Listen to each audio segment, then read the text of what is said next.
بسم الله الرحمن الرحيم. الحمد لله رب العالمين، ثم الصلاة والسلام على أشرف المرسلين سيدنا محمد وعلى آله وصحبه وسلم أجمعين. waxaan halkan ka salaamayaa dhammaan ummadda Soomaaliyeed meel kasta ay dunida daafaheeda ka joogaan. waxaan ku salaamayaa salaanta islaamka. Assalaamu calaykum waraxmatullaahi wabarakaatuh. waxaan rabaa si gaaban inaan uga hadlo doodii maalmahan ka socotay baraha bulshada ee dhalisay dooda badan iyo hardanka iyo kala duwanaanshaha keentay xagga fikirka iyo xagga maaragtay aragtida intaba.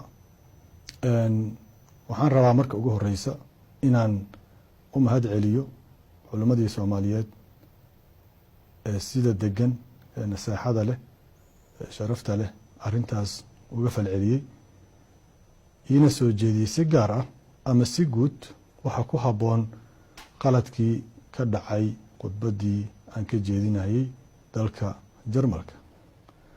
waxaan kaloo rabaa inaan halkan isaga cafiyo culimadii ayagana aniga sharafteyda ama cirdigeyga ama diinteyda gaaray.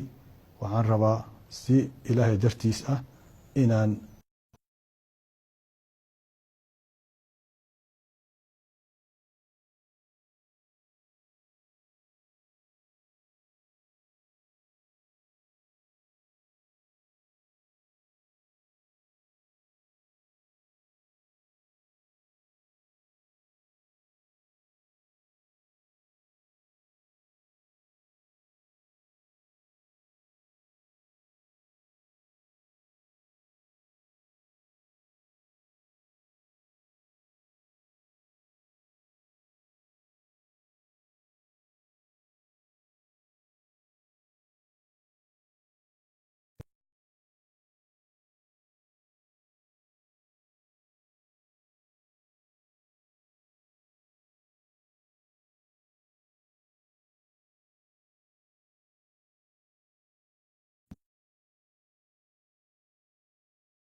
oon ictiraafsanahay xadiiskaas inuu yahay xadiis saxiix ah madnigiisa iyo macnihiisa iyo lafdigiisa intaba.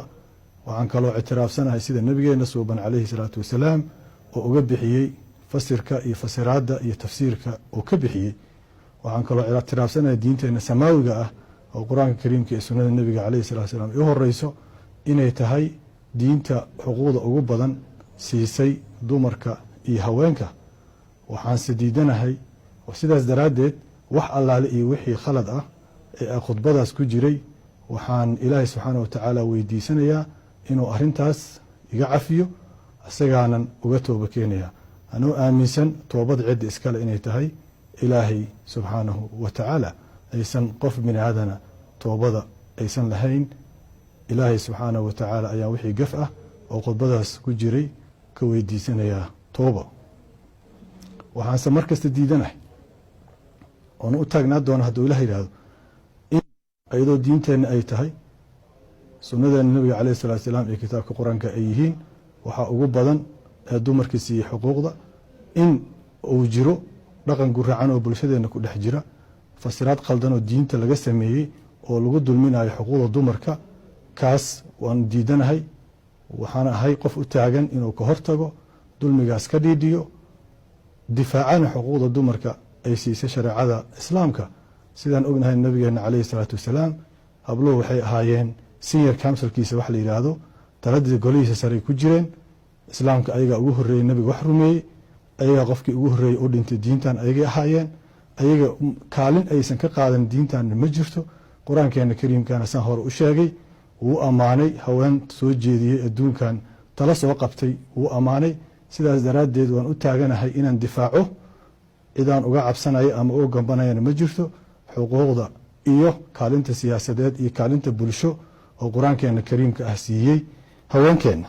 sidaas daraaddeed waxaan rabaa in dhacdadaas dhacday iyo falceliskii ka yimid iyo wixii dadka kala gaaray dabcan doodaha dhammaantood intooda badan waa arkayay ama kuwa ka imaanaya culimmada ama kuwa ka imaanaya dadweynaha ama kuwa ka imaanayo taageerayaasha ama kuwa ka imaanaya kuwa iga soo horjeeda ama kuwa ka imaanaya siyaasiyiinta intaba waan arkayay waana ii muuqdeen sidaas daraaddeed anigu qof kasta oo arrintaas wax igu yeeleeyey ama wax iga soo gaaray waan cafinayaa qof kasta oo aniga aan dhibaato u geystay ama gaf iga tabanayana waxaan rajaynayaa asagana inuu si kii cafiyo arrintaasna ay soo xiranto halkaasna ay ku dhammaato dhammaanteen dadka soomaaliyeedna ay is cafiyaan culimmadana waxaan ugu baaqayaa mar kale inaysan la kala safan siyaasiyiinta siyaasadda rag baa isku haya taladeeda rag baa isku haya waxaan rajaynayaa inaysan dhinacna la safanin oo aysan dhinacna u beerin haddii aan la kaftanaba anigaaba xadiiska iyo qur-aanka iyo sunnada